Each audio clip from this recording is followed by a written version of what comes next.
Welcome everyone, Chris Andre here. Let's talk boxing. The majority of this video is going to be about John Fury and his new emerging beef with Sugar Hill Stewart. He wants him to be sacked. You know what?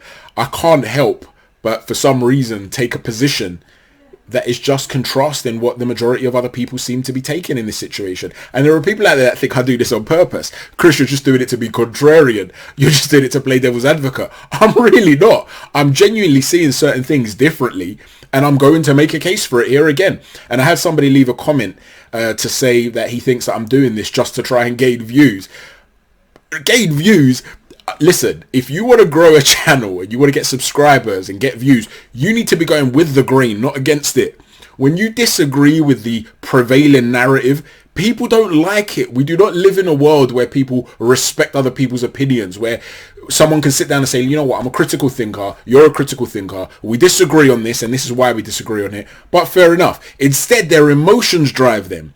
So they will sit there and go, I can't believe this guy, he's biased, I'm unsubscribing, I'm not following, I'm hitting the dislike button and all that stuff. People get caught up in their feelings and they come after you. That's not going to help the channel grow. If you want the channel to grow, you will align yourself with a very popular fighter and you will spin for that fighter. That's how you do it. You absorb their fans. You don't do what I do, where you just criticize everybody and you defend everybody too if it's deserving, and you're going against the grain publicly. Trust me, that doesn't work. But we have to maintain our integrity. So we're going to talk about that moving forward. Before I get into that, let me just quickly say that, and I will do another video elaborating on this further, DAZN are making moves, man, or MATCHROOM, whichever way you want to put it. The Empire is striking back. There's been a lot of criticism about them losing a lot of their domestic talents. They're moving to Boxer. They're moving away from DAZN, basically. Well, they've just signed Sonny Edwards, who you guys know I'm a massive fan of and have been for a number of years, way before it was popular to be so. I think he's a terrific talent, an elite level talent, and they've signed him, and you know he can talk. He's going to start selling that division very well, man. They've also signed Jack Catterall. Now, Catterall doesn't have the charisma of Sonny Edwards, but many people feel that he beat Josh Taylor, and Josh Taylor is a top 10 pound for pound fighter. So there's another guy that they could potentially start to build, Jack Catterall. If you take that defeat away, he would still be undefeated.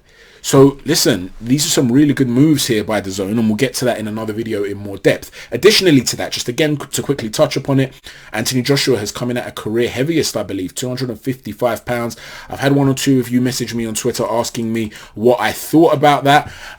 Listen, like I said in the preview of the fight, which has gone up, there will be question marks about his stamina, and because Jermaine Franklin does like to target the body with straighter shots, he throws a nice double jab and he really pushes through on that second jab to the body. Something that Andy Ruiz gave some problems to AJ with. You know, he was absorbing those shots full on really, and Usyk too. AJ doesn't really evade body shots that well. He eats them. And so it'll be interesting to see if Franklin is durable enough to deal with the power that's coming his way, how AJ will cope. Personally, I think though that this is a experimental risk-taking affair from the new training team of Anthony Joshua. The fact of the matter is, when he used to be a big, bulky, muscular wrecking machine, things were going swimmingly until he ran into Andy Ruiz. When things then went wrong for him, he lost weight, became lighter, became more of a mobility-based heavyweight, and he was able to overturn that and have real success by beating Ruiz in the rematch. As he's then carried on his career, some people have questioned whether he's as brutal, whether he's the same sort of knockout puncher, but when he fought Alexander Usyk on 2 occasions, the general consensus, and I'm not saying this is my position, you guys can go and check out my post-fight review of that post-fight review video of that fight.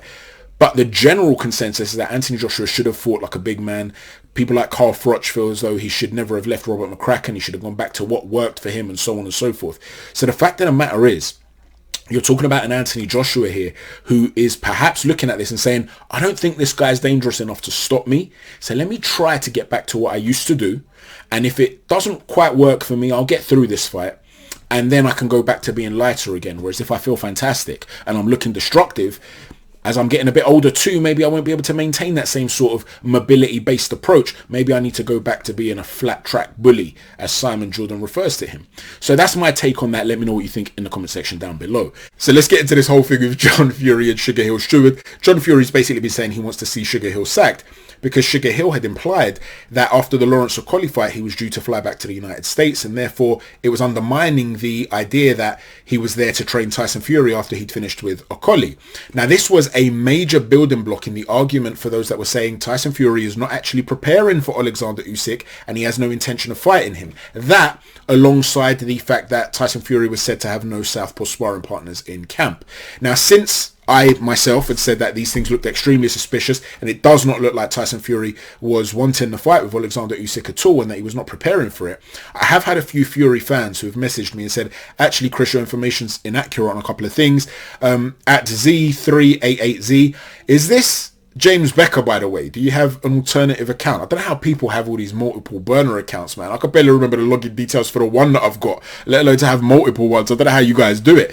But he messaged to say Thomas Carty was in camp, actually, who's a southpaw who had been sparring Anthony Joshua in preparation for his 2 fights against Alexander Usyk. And also at Boxing's Here We Go, check left hook facts is the username on Twitter. He said Ty Mitchell was in camp as well. So there is some contrasting information, right? But regardless, the fact is it was hugely damaging to the PR of Tyson Fury. Now, G-Man has looked at this and he says that he feels as though this is a case of a guy who essentially doesn't like the fact that Sugar Hill is not a yes man, and that not having a yes man around him is something that winds him up. Hatman is looking at it from a similar perspective, but the motive of John Fury in his mind is a little bit different. Hatman feels as though this is a case of John Fury being a narcissist and wanting to undermine everybody around Tyson Fury from a training perspective in the bid to clear the path so that he can become the head trainer of Tyson Fury, and he feels as though there's precedent for that in the way John Fury has acted. Both really interesting videos, check them out. The way I'm focusing on this though is not so much to look at the motives of John Fury. I get that people see him as a narcissist and they don't like him. He's a very brash character. But I'm not sure that's relevant to the question of whether Sugar Hill Steward's position is tenable or not. You see, there are only 2 possible outcomes when you're analysing this situation. Either he's telling the truth or he's lying. Now that sounds obvious, but there are a series of consequences that then stem from that. So let's say for argument's sake he's lying. Let's just say random story that we'll put out there, not one that I believe to be true, but just a random story. Let's say for argument's sake, typically trainers tend to get 10%, but when there's big money fights and a fighter could potentially get, I don't know, 80 million, you're not going to go and give a trainer 8 million. So what tends to happen is that you'll agree a flat fee. Let's say for argument's sake he wasn't happy with that fee. So I'm unhappy in general with the amount I'm getting. So I'm going to give a little dig to Tyson Fury. Or perhaps he feels as though he should be kept in the loop when it comes to the negotiations, and he hasn't been. And as a result of that, his ego's been affected, and he thinks, I can't believe Tyson Fury's not coming to me and not running ideas by me. So when I'm asked, I'm just going to come out there and say, I ain't got a clue what he's doing. I'm going back as far as I'm concerned, simply because they haven't conducted themselves in a way that he felt was appropriate to him, and his ego was affected. Now, again, I'm not saying that's the case. We're just creating a random speculative story as to what might have happened if he was to have been lying. In that scenario, you have clearly betrayed your fighter. So clearly your position is untenable. Now let's leave that to the side, push it away. Now let's consider what most people feel, that he was telling the truth. But what are the consequences of telling the truth? Because there are repercussions in that moment. I'm not saying what you should or shouldn't do from a moral perspective. I'm not saying he did the right thing or he did the wrong thing morally. I'm merely explaining that there are consequences from that action, and that could lead to you not being trusted anymore in that camp, which means your position is not tenable. I want to give you an analogy. Imagine you're away with a group of boys, your closest friends on a stag do, and they're all single except for one. He's married. He has a little bit to drink and he ends up kissing another woman on the dance floor. There's some groping, some heavy petting. A few days later, his wife finds out somehow and she confronts him and he says, no, I didn't do anything like that. So she comes to you and she says, is it true that Steve was kissing another woman on the dance floor? You have 3 potential choices that you can make in that moment. You can either turn around and say, yes, it's true, I saw him doing it. In which case, you told the truth, right? Many people will not consider that to be the integrity-laden move. They'll say, well, you just potentially ruined your friend's marriage. You betrayed his trust. You're telling the truth, but you betrayed his trust. Another potential approach would be for you to say, I don't know. I mean, I didn't see anything like that, but I can't possibly know. I'm sorry, but personally, I didn't see anything like that. You're covering for him without committing to an outright lie. Thirdly, you can turn around and say, he was with me the entire night. I know for a fact he did not leave my side for a split second. I know for a fact he did not do that. That's an outright lie in order to back your friend. Now, I'm going to leave it to you to decide what you would do and what you think is right in that moment. But only the protection of your friend would lead to your friend trusting you.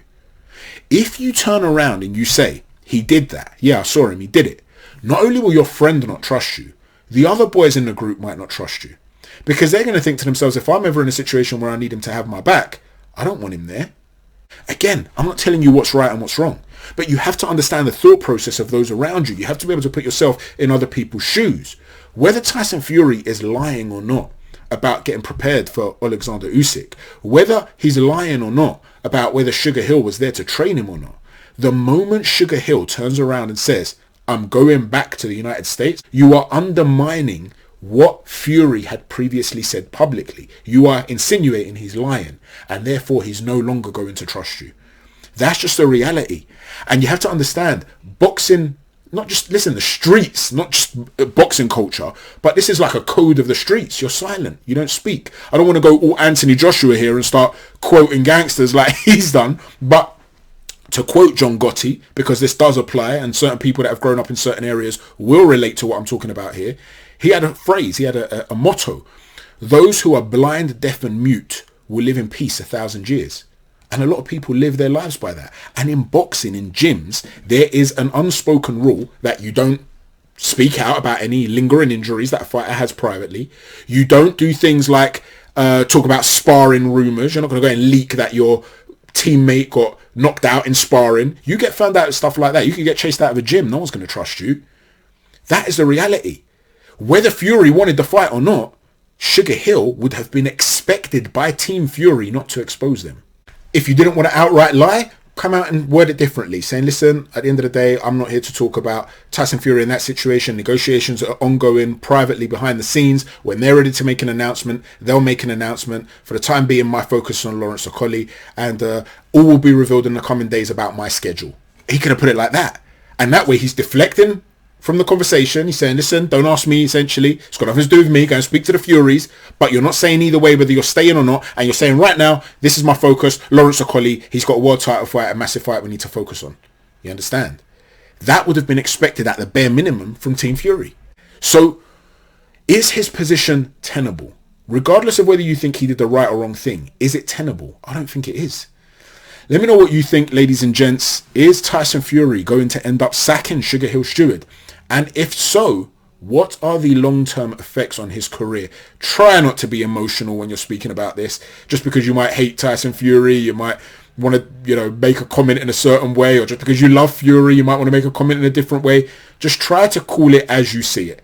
Please don't forget to hit a stiff jab on the like button, a right cross on the subscribe button, and an uppercut on the notifications button. Thanks for watching. Chat to you soon. Take care. God bless.